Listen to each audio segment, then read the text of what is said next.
Bonjour et bienvenue sur Arménologie, l'émission qui s'intéresse à la politique et aux médias. Aujourd'hui, j'ai le grand plaisir de vous présenter une invitée d'un type nouveau.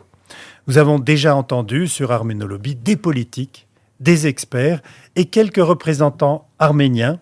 Vous vous souviendrez, lors d'une dernière émission, nous avons entendu par exemple Gaspar Karampetian de la Fédération euro-arménienne pour la justice et la démocratie.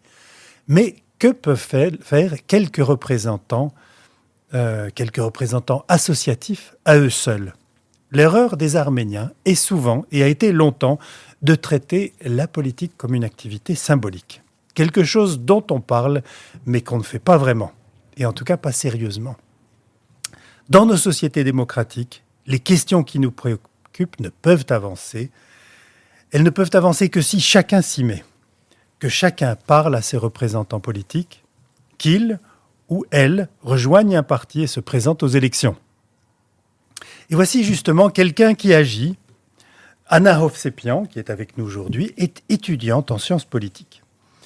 Elle a rejoint les jeunes MR cette année et elle a pris une initiative tout récemment que je lui ai demandé de venir expliquer sur Belgahai. Et je lui ai demandé de parler de ses activités plus généralement. Anna, merci d'avoir accepté notre invitation et bienvenue sur Belgahai. Merci beaucoup. Je vous remercie, Monsieur Nicolas Tamitian, ainsi que la radio Belgahai pour l'invitation. C'est un honneur pour moi. C'est un plaisir et un honneur pour nous. Anna, tu es étudiante, n'est-ce pas? Est-ce que je voudrais commencer par parler un tout petit peu de toi avant de passer aux choses sérieuses. Tu as fait des sciences politiques notamment. Parle-nous de ton parcours d'étudiant, puis de ton projet, de tes ambitions. Alors, je suis diplômée d'un bachelier en droit. Donc, j'ai étudié le droit à l'Haute École EFEC. Et maintenant, je fais un master en sciences politiques à l'Université libre de Bruxelles. À côté de ça, je travaille en temps plein. Donc, j'essaie de combiner études et vie professionnelle en même temps. Eh ben, félicitations. Merci. Et ton projet, quelles sont tes ambitions pour l'avenir? Ou tes espoirs, ou tes idées? Actuellement, je suis également active en politique. Donc, comme vous l'avez mentionné, j'ai rejoint les Jeunes MR. On essaye d'être actif au niveau de la vie politique communale. Donc, pour mon cas, c'est la commune de Ganseren. On fait des activités au sein de la commune de Ganseren et puis également dans Bruxelles. Donc, voilà.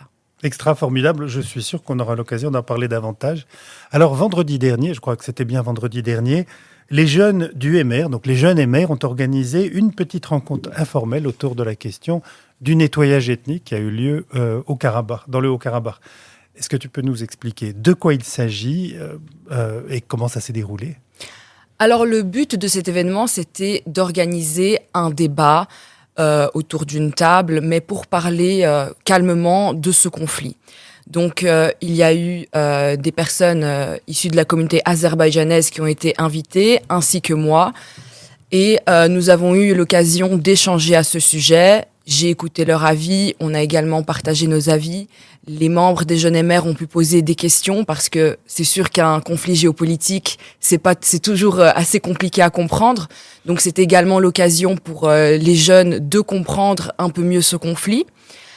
Voilà, nous avons échangé et on a fait connaissance avec la communauté azerbaïdjanaise, les jeunes azerbaïdjanais qui également voulaient faire connaissance avec la communauté arménienne de Belgique. Et à ton avis, quel a été le contenu des discussions? De quoi vous avez parlé de manière plus précise? Alors, au début, on a remis un peu le contexte sur place. On a un peu expliqué le conflit. Et ensuite, la communauté azerbaïdjanaise m'a fait part de leurs envies de créer des relations entre la jeunesse azerbaïdjanaise et la jeunesse arménienne, tout d'abord en Belgique, et puis peut-être viser la jeunesse arménienne en Arménie et la jeunesse azerbaïdjanaise en Azerbaïdjan. Donc leur but, c'est vraiment de créer des relations entre Arméniens et Azerbaïdjanais pour ensuite créer également des relations économiques, des relations politiques, dans un bon terme bien évidemment. Alors, juste pour être précis, si j'ai bien compris, les participants azerbaïdjanais sont des étudiants d'Azerbaïdjan en Belgique. Tu parlais d'une communauté azerbaïdjanaise en Belgique. Ce ne sont pas des gens de Belgique. Non. Les personnes qui étaient présentes, ce sont des Azerbaïdjanais issus de l'Azerbaïdjan qui travaillent actuellement à Bruxelles. Oui. Et au niveau du contenu de la discussion, alors, donc tu as dit, l'idée c'est d'établir, ça c'est leur espoir d'établir des relations avec les Arméniens. Et donc vous avez des perspectives de rencontres ultérieures. Vous allez donner suite à cette réunion? Oui, actuellement, on rentre bientôt dans la période du blocus, donc c'est un peu difficile de mettre en place des événements entre jeunes pour le mois de décembre, mais à partir du mois de février, nous allons peut-être organiser un événement pour tout d'abord échanger entre les Arméniens et les Azerbaïdjanais pour voir un peu est-ce qu'on peut donner une suite à ça et voir un peu les avis également des autres personnes. Oui. Et alors, quel était toi, tu as fait une présentation. Alors, qu'est-ce que a dit, quel était ton point de départ dans cette réunion? Mon point de départ, et comme je l'ai répété maintes fois, selon moi, il est très difficile actuellement de rétablir des relations économiques entre l'Arménie et l'Azerbaïdjan. Donc, c'est une bonne initiative d'essayer d'établir des connexions entre la jeunesse, mais à un point national au niveau de l'Arménie et de l'Azerbaïdjan, je pense que c'est impossible. On peut essayer d'organiser des événements pour la jeunesse, mais je sais que c'est un peu compliqué d'établir des relations économiques entre l'Azerbaïdjan et l'Arménie. Donc, je ne sais pas si ces événements qu'on va essayer d'organiser avec la jeunesse azerbaïdjanaise va réellement servir à quelque chose. C'est leur but premier. Ils prônent les valeurs de l'Europe, ce qui est très bien, mais leur gouvernement ne prône pas les valeurs de l'Europe. Donc, pour moi, pour le moment, c'est une peine perdue. Tant que leur gouvernement sera tel qu'il est, c'est une peine perdue, malheureusement. Mais alors, si c'est peine perdue, à quoi sert d'organiser ce type de rencontre? C'est toujours important de voir la dynamique de la jeunesse, de pouvoir échanger avec les autres jeunes, même pour notre propre réseau. C'est toujours très intéressant de voir leurs avis. Donc, on peut tout d'abord organiser des événements pour échanger avec eux, et puis par la suite, voir ce que ça peut donner. Oui. Alors, je voudrais évacuer une question. Donc, tu n'as pas peur d'être... C'était ton initiative, cette réunion? Oui. Alors, mon initiative de base était de faire entendre la cause arménienne, donc parler du conflit du Haut-Karabakh, de Artsakh. Et malheureusement, à chaque fois, on reportait. Je voulais faire des vidéos sur les réseaux sociaux, mais on reportait. Et au final, on m'a proposé cette occasion d'échanger durant une table ronde avec des jeunes azerbaïdjanais. Donc, de ce que j'ai compris, c'est pour garder une certaine neutralité. Parce que si je parlerais au nom de l'Arménie, je ne garde pas une certaine neutralité. Donc là, j'ai pris l'occasion et je me suis dit, c'est la bonne occasion pour faire entendre notre cause. Oui. Et alors, ce que j'allais dire, j'ai commencé une phrase tout à l'heure en disant « tu n'as pas peur », c'est-à-dire tu n'as pas peur d'être instrumentalisé. Justement, maintenant que le nettoyage ethnique est réalisé, maintenant que l'opinion, non seulement l'opinion publique, mais surtout l'opinion des décideurs européens s'est retournée contre l'Azerbaïdjan, de servir un peu à blanchir l'Azerbaïdjan, à dire finalement, il y a une discussion, on va trouver une porte de sortie, normalisons la situation. Tu n'as pas peur de ce genre de manipulation? Non, je n'ai pas peur de ce genre de manipulation parce que dès le début, j'avais mon avis que si on a un dictateur qui est au sein du gouvernement, on ne peut pas avoir de relation avec ce gouvernement. Et oui. Mon avis ne change pas. Donc voilà, maintenant j'acceptais d'avoir une discussion avec ces jeunes-là parce que je comprenais les valeurs qu'ils prenaient. Et ce sont des valeurs importantes qu'ils avaient. Et ils disaient la vérité. Et ils étaient également contre leur propre gouvernement. Donc c'était un échange très intéressant qu'on a eu avec ces jeunes-là. Alors, tu dis ils étaient contre leur gouvernement. De quelle manière? Qu'est-ce qu'ils ont dit? Sur quel point? Ils ne le cachaient même pas. Ils le disaient ouvertement qu'ils sont contre le gouvernement azerbaïdjanais. Ils savent que c'est une dictature qui dure depuis 2003 et même avant. Donc, ils sont au courant que leur gouvernement est une dictature. Et ils précisaient tout le temps qu'ils ne représentent pas leur gouvernement, ils sont contre leur gouvernement, ils sont contre ce qu'ils font aux Arméniens également. Donc, même maintenant, ils sont contre tout cela. Et donc, quelle voie de sortie, quelle issue? Tu as parlé des relations économiques, mais ça dépend pas des étudiants en Belgique, les relations économiques. À quelle issue, À quel progrès est-ce qu'une initiative en Belgique pourrait contribuer de ce point de vue-là? Donc, avant de recontextualiser les choses, je ne suis pas non plus en faveur de rétablir les relations entre l'Arménie et l'Azerbaïdjan. C'est plutôt leur initiative. Moi, je maintiens mon point de vue que pour moi, ce n'est pas possible. Maintenant, eux, de leur côté, je sais qu'ils essayent, ils essayent d'être actifs au sein des institutions européennes. Ils essayent d'écrire des amendements pour justement aller à l'encontre de leur propre gouvernement. Et lorsqu'ils réussiront à aller à l'encontre de leur propre gouvernement, peut-être qu'à ce moment-là, on pourra rétablir des relations économiques avec l'Arménie. D'accord, donc c'est à cause de leur positionnement actif, progressiste, y compris par rapport à leur propre gouvernement, qu'ils sont crédibles dans un dialogue avec les Arméniens. Exactement, Oui. c'est sûr. Ah oui. Alors, il y avait d'autres gens à la Réunion. Il n'y avait pas seulement les étudiants azéris et les étudiants arméniens.